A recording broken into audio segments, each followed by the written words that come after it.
நம்ம இன்னைக்கு மார்னிங்கில் 6 மணிலேருந்து வந்துட்டு 8 மணி வரைக்கும் ஆர்டர் பார்க்க போகிறோங்க பிளிங்கிட்டில். அதாவது 8 மணி வரைக்கும் தான். நான் என்ன நினச்சேன்னா 9 மணி வரைக்கும் போட்டேன். பட் நான் எதிர்பார்க்குற அவ்வளோ எனக்கு கிடைக்கல. அதனால் நான் என்ன பண்ணியிருக்கிறேன்னா காலையில் 6 to 8 வரைக்கும் நான் எதிர்பார்க்குற ஆப்பில் வந்துட்டு ஆர்டர் போட்டிருக்கேன். எவ்வளோ ஏர்ன் பண்ணுறேன்றதை பார்க்கலாம். சில சுவாரஸ்யமான நிகழ்வுகள்லாம் நடக்கும், அதையும் பார்க்கலாம். காலைல வண்டி ஸ்டார்ட் பண்ணிவிடுவோம்.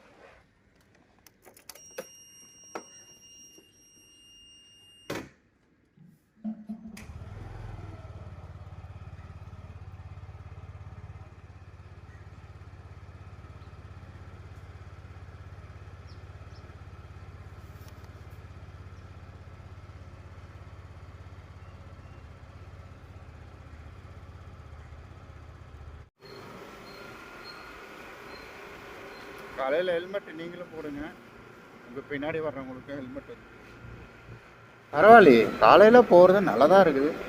காலையில் என்ன தெரியுங்களா அட்வான்டேஜ், நம்மளும் ஃப்ரெஷ்ஷாக இருப்போம். இங்கே வந்துட்டு நமக்கு வெயில் அடிக்காது, டிராஃபிக் இருக்காது. ஸோ இது வந்துட்டு மிகப்பெரிய அட்வான்டேஜ் தான் நமக்கு. எல்லாம் அவங்கவுங்க பரபரன்னு போவாங்க. ரெண்டாவது, நம்மளுடைய காம்படிஷனில் இருக்கிறாங்க பார்த்தீங்களா, நம்ம கூட போட்டி போடுறவங்க, அவங்க கூட தூங்கிட்டு இருப்பாங்க. பட் நம்மலாம் ஒர்க் பண்ணிகிட்ருப்போம் நம்மளை அடுத்த கட்டத்துக்கு கொண்டு போகிறதுக்கு. ஸோ என்னை பொறுத்த வரைக்கும் இந்த டெலிவரி ஜாப் அப்படின்றது நல்ல சூப்பர் ஜாப் தான். பட் இருந்தாலும் பர்மனெண்ட்டாக அதை வச்சுக்காமல் அப்போக்கப்போ உங்களுடைய வந்துட்டு மெயின் கோலை நோக்கி ஓடுங்க. உங்களுக்குன்னு ஒரு கோல் செட் பண்ணிக்கோங்க. ஏன்னா காலையிலேயே வந்துட்டு ஃபிலாசபிலாம் பேசுகிறான், ஏதோ தத்துவம்லாம் பேசுகிறான்னு எல்லாம் நினைக்காதீங்க. அப்படிலாம் கிடையாது. என்னை பொறுத்த வரைக்கும் எதுவுமே நிரந்தரம் இல்லை. நம்ம ஏஜ் இருக்கிறதுக்குள்ள நம்ம வந்துட்டு ஏஜ், உடம்புல தெம்பு இதெல்லாம் இருக்கிறதுக்குள்ள நம்ம வந்துட்டு நல்லா சம்பாரிச்சுக்கணும். அதுதான் என்னுடைய இது. இல்லை பெருங்குடி வரும்பொழுது நான் அடிக்கடி இங்கே பார்த்தீங்கன்னா இந்த கடை தாங்க இருக்கும். இந்த கடையில் நீங்கள் எப்போ வந்தாலும் சரி சூடா, பஜ்ஜி, போண்டா எல்லாம் இருக்கும். டயட்டில் இருந்தாலும் வந்துட்டு ஒரு புடி பிடிச்சிட்டு போயிடும். இங்கே லெஃப்ட் ஹேண்ட் சைடு இருக்குதா அண்ணன் கொடுக்க வந்தாரு. சரி, ஓகே, அவ்வளோதான். நம்ம கனெக்ட் ஆகிட்டோம். இதுக்கப்புறம் நம்ம குழந்து விட்டுருவோம். போய் ஆர்டரை பார்ப்போம், எவ்வளோ இன்றைக்கி வருதுன்றது பார்ப்போம். ஆச்சுங்க, மணி வேறு 5:59 ஆச்சு. ஸோ நம்ம இன்னும் வேகமாக போகணும், டக்குன்னு கிளம்புவோம். பெருங்குடியில் மட்டும் நீங்கள் எப்போ பாரு வந்துட்டு இந்த டிராஃபிக்கு, டேக் டைவர்ஷனு, எப்போ தான் இந்த ரோட்டு வேலைலாம் முடிய போகுதுன்னு தெரில. இப்போ பாரு டேக் டைவர்ஷன் நம்ம அலைய விட்டுனே இருப்பாங்க. நேற்று நான் போன பில்டிங் பாருங்கள், இங்கே இருக்குது பாருங்கள், 15வது ஃப்ளோர்னு சொன்னால அது இதுக்குள்ளே தான் இருக்குது. நான் இதெல்லாம் எப்போ போவேன், எப்படி போவேன்னு யோசிச்சுட்டு இருந்தேன். சீக்கிரமாக ஓனர் ரைட்டு தான் இதுக்குள்ளே போகணும்னு யோசித்தேன். ஆனால் கடைசியில் பார்த்திங்கன்னா நம்ம டெலிவரிக்காக போக வேண்டியதாகி போச்சு. அவ்வளோதாங்க. நம்ம வந்து இப்போ அப்பாண்ட வந்து உட்காந்துட்ருக்கோம். ஸ்கேன் பண்ணியாச்சு. ஸ்கேன் பண்ணிவிட்டு அப்படியே உட்காந்துட்ருக்கேன் நான். கிட்டத்தட்ட 8 நிமிஷத்தில் வந்துருக்குறோம். இதுவே நம்ம நார்மலாக இருந்தால் 8 நிமிஷத்தில் வர முடியுமா பகல், அதாவது ஈவினிங்கில்? இல்லை, காலையில் முதல் ஆர்டர் வந்துருச்சுங்க. 1.8 கிலோமீட்டர் வந்துட்டு வந்திருக்குது. இது எவ்வளோ அமௌண்ட் வருது என்ன எதுன்றது தெரில, போனால் தான் தெரியும். ஒரே ஒரு ஆர்டர் இங்கே பார்த்தீங்களா, ஒரே ஒரு ஆர்டர் தம்மா துண்டு தான் வந்திருக்குது. சரி, நம்ம போய் டெலிவரி பண்ண ஆரம்பிக்கலாம். அப்படியே ஒன்று ஒன்றா பண்ணுறேன். அப்படியே இடையில சுவாரஸ்யமான விஷயங்கள்லாம் உங்கள்கிட்ட பகிர்ந்துக்கிறேன். நம்பால் தான் போகிறாரு போல். டெலிவரி பண்ணிட்டோம். இந்த மாதிரி ரூட்டுக்கெலாம் நான் வந்ததே கிடையாது, இந்த ஏரியாலாம் நான் வந்ததே கிடையாது. ஆக்சுவலி முக்கியமான விஷயம் என்னென்னா, இதுக்கு வந்து நமக்கு 35 ரூபா போட்டிருக்காங்க 1.8க்கு. அதாவது இப்போ ஒரு ரீல்ஸ் ஒன்று பார்த்தாங்க. அந்த ரீல்ஸில் என்ன போட்டிருந்தாங்கன்னா, அதில் வந்துட்டு இந்த மாதிரி பணக்காரன்லாம் சாமி கும்பிட்டு நீ பார்த்துருக்கியா அப்படின்ற மாதிரி வந்துட்டு அதில் கேட்டிருந்தாங்க. அதில் பணக்காரன் சாமி கும்பிட்டு பார்த்துருக்கியா அப்படின்ற மாதிரி நான் பார்த்துருக்கேங்க. பணக்காரன் சாமி கும்பிட்டு பார்த்துருக்கேன். அவன் சாமி கும்பிட்ற விதமே வேறு மாதிரி இருக்கும். அதாவது பணக்காரங்களாம் சாமி கும்பிட்டு இருக்க மாட்டாங்க, ஆனால் நம்மளை மாதிரி கும்பிட மாட்டாங்க, அவ்வளவுதான். என்னன்னா ஏதோ ரீல்ஸில் பேசணும், அவ்வளோதான். அந்த மாதிரி வந்துட்டு ஏதோ ஒன்று பேசி விட்டு போயிடுறது நான் பார்த்துருக்குறேன். இப்போ வரைக்கும் அவங்க வந்துட்டு வருஷத்துக்கு ஒரு தடவை பூஜை, கணபதி ஹோமம் இந்த மாதிரிலாம் எக்கச்சக்கமாக பண்ணுறவங்களாம் இருக்கிறாங்க. அதனால் அவங்களாம் சொல்கிறாங்க, இவங்களாம் சொல்கிறாங்கன்னு உங்களுக்கு கடவுள் நம்பிக்கை இருந்ததுன்னா அதெல்லாம் எதுவும் பண்ணாமல் விட்டுறாதீங்க. உங்கள் நம்பிக்கை தான். அதாவது நீங்கள் வந்துட்டு நம்பினீங்கன்னா கடவுள், அப்படி இல்லைன்னா இயற்கை, அப்படி இல்லைன்னா உங்களுடைய திறமை, எப்படியா இருந்தாலும் எல்லாத்துலேயும் நமக்கு தேவை ஒரு நம்பிக்கை தான், அவ்வளோதாங்க. சரி, அடுத்த ஆர்டர் போய் பார்ப்போம். அதாவது ஆன்மீகம் அப்படின்றது நமக்கு ஒழுக்கத்தை கற்றுக் கொடுக்கணும், நம்பிக்கையை கற்றுக் கொடுக்கணும். ஆனால் மூட நம்பிக்கையை கற்றுக் கொடுக்கக்கூடாது. நான் சாமியை சத்தியமாக நம்புவேங்க, அதெல்லாம் எந்த மாற்று கருத்தும் கிடையாது. நான் வந்து சண்டைக்கே போவேன், நான் சாமியை நம்புவேன்னு சொல்லி யாராவது என்கிட்ட ஆர்கியூ பண்ணாங்கன்னா. ஆனால் நான் தான் சாமின்னு சொல்கிறாங்க பார்த்தீங்களா, அவங்கள நான் நம்பவே மாட்டேன். 2வது ஆர்டர் வந்துருச்சு பாருங்கள். அதாவது போயிட்டு ஸ்கேன் பண்ணிட்டு படியில் இறங்கினேன், உடனே வந்துட்டு 2வது ஆர்டர் போட்டாங்க.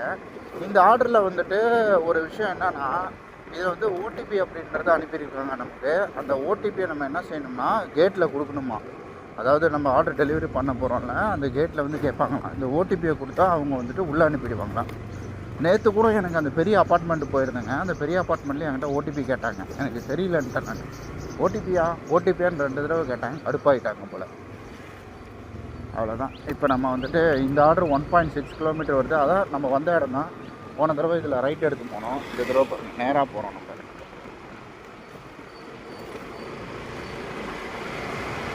சரி, இதுக்கு எவ்வளோ வருதுன்னு பார்த்துடலாம். ஆர்டர் ஒரு வழியாக டெலிவரி பண்ணியாச்சு. 4 ஃப்ளோருங்க.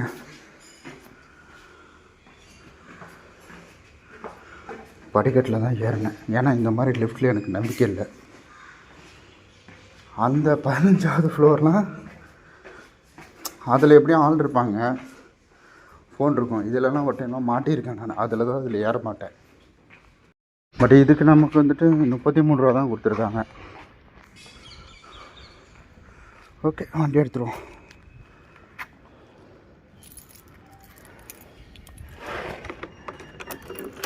சரி, ஓகேங்க, அடுத்த ஆர்டரில் பார்ப்போம்.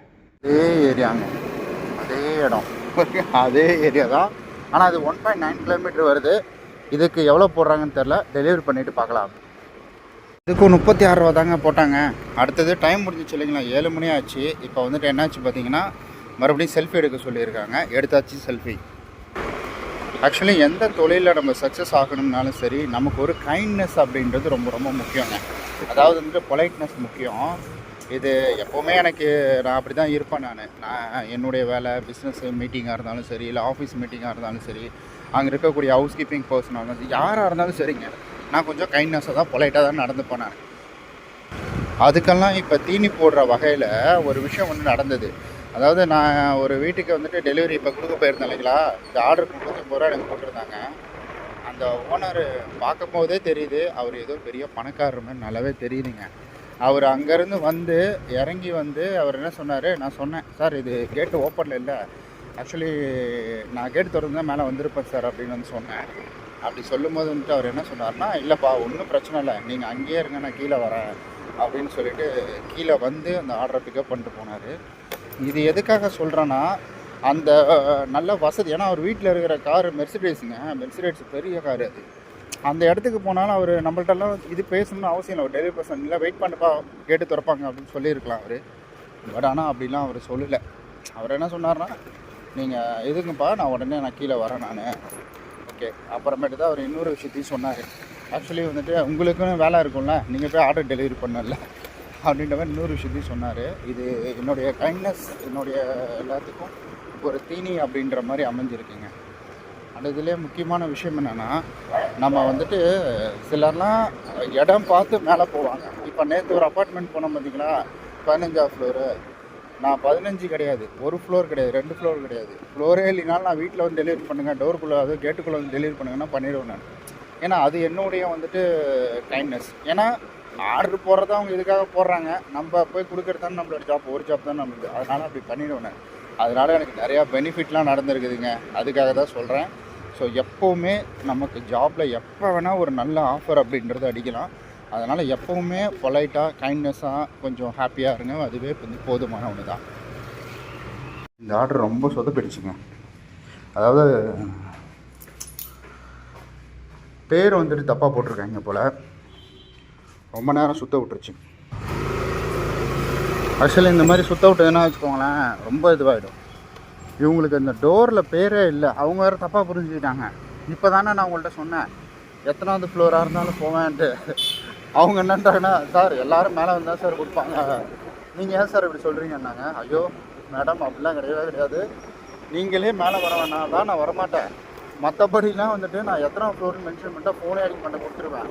அப்பார்ட்மெண்ட்டு எனக்கு தெரியல, அதனால தான் மேடம் அப்படின்னு. அதுக்கப்புறம் சுற்றி அவங்களுக்கும் அட்ரஸ் சொல்ல தெரியல சரியா.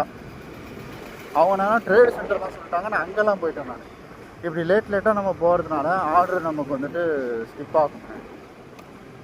அதுக்காகலாம் அர்ஜென்ட் படாதீங்க. ஏன்னா அவங்க கொடுக்குற ரேட்டிங்கில் தான் இங்கே நமக்கு ஆர்டர் அப்படின்றது வரும். அவங்க ரேட்டிங் வந்துட்டு ஒரு தப்பாக கூட கொடுத்துட்டாலும் நமக்கு ஆர்டர் அப்படின்றது வராது.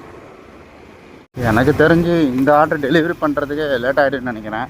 ஆக்சுவலி இங்கே பார்த்தீங்களா இந்த மாதிரி கூடலாம் தராங்கங்க. இங்கே பாருங்க, பை ஒரு இதில் கொடுப்பாங்க. ரொம்ப குட்டியாக வந்ததுன்னா பையில் கொடுத்துருவாங்க. இல்லை அதிகமாக வந்ததுன்னா கூடை வந்துட்டு கொடுத்துருவாங்க. அந்த கூடையை நம்ம எடுத்துகிட்டு போயிட்டு அவங்கக்கிட்ட டெலிவரி பண்ணிவிட்டு நம்ம கூடையை கொடுத்துட்டு அவங்க போட்டுட்டு கொடுப்பாங்க. நம்ம அதை வந்துட்டு அவங்க எடுத்து வச்சுக்கிட்டு அதை கொடுத்துட்டாங்கன்னா வாங்கிட்டு வந்துடணும். இதுக்கு எவ்வளோ போடுறாங்கன்னு தெரில. 2.2 வருது, அதாவது 2 கிலோமீட்ரு 200 மீட்ரு வருது.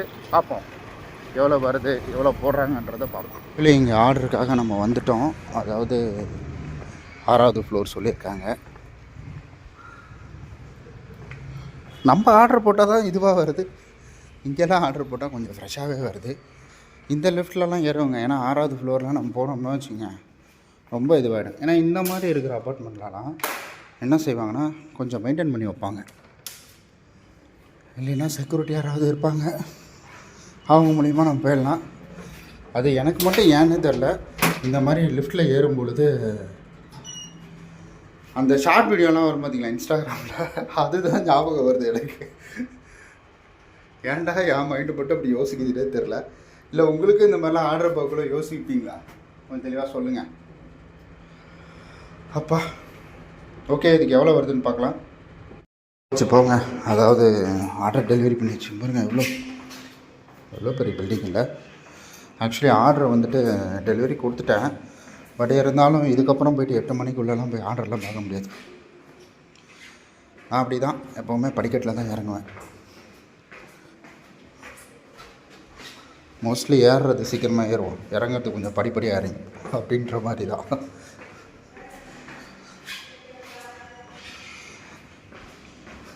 நல்லது தானே, ஏன்னா ஆஃபீஸில் நடக்கவே மாட்டோம், வீடியோ ஷூட்டும் அப்படி தான். எப்படி இருக்குது பார்த்தீங்கன்னா எவ்வளோ பெரிய பில்டிங்கு.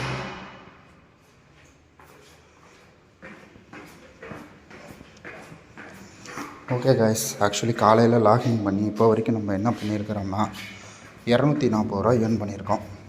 6 to 8. ஏன்னா 10 நிமிஷம் இருக்குது. 10 நிமிஷம்லாம் ஸ்டோருக்கு போக முடியாது, அவ்வளோதான். ஓகே, நம்ம அடுத்தது பார்க்கலாம். போய் என்ன இங்கே படம் பார்க்கணும் வேறு, டிக்கெட்லாம் புக் பண்ணிட்டேன். அதனால தான் சரி இப்போ வந்துடலான்ட்டு வந்தாச்சு. ஓகே, இந்த மாதிரி இன்ஃபர்மேஷன் நமக்கு தெரிஞ்சுக்க நம்ம சேனலை சப்ஸ்கிரைப் பண்ணி வச்சுக்கோங்க. நம்ம நாளைக்கு பார்க்கலாம். பாய். ஆர்டர் முடிச்சுட்டு இப்போ தான் வீட்டுக்கு போகிறேன். இங்கே பாருங்கள், 2 அடுக்கு பஸ்ஸு, சென்னைக்குள்ளே 2 அடுக்கு பஸ்ஸு. நான் இப்போ தாங்க பார்க்குறேன். நான் செம்மையாக இருக்குல்ல. அவ்வளோதான், வேலையெல்லாம் முடிஞ்சிடுச்சு. நம்ம கிளம்பிட்டு இருக்கிறோம். வீட்டுக்கு போய்ட்டு அடுத்தது யூடியூப் வீடியோ எடிட் பண்ணோம், ஆஃபீஸ் போகணும். இந்த மாதிரி எக்கச்சக்கமான வேலை இருக்குது. ஸோ இது என்னென்னா ஆன் டெஸ்ட்டுன்னு போட்டிருக்காங்க. ஒருவேளை இந்த வண்டியை விட்டு டெஸ்ட் பண்ணி பார்க்குறாங்கன்னு நினைக்கிறேங்க.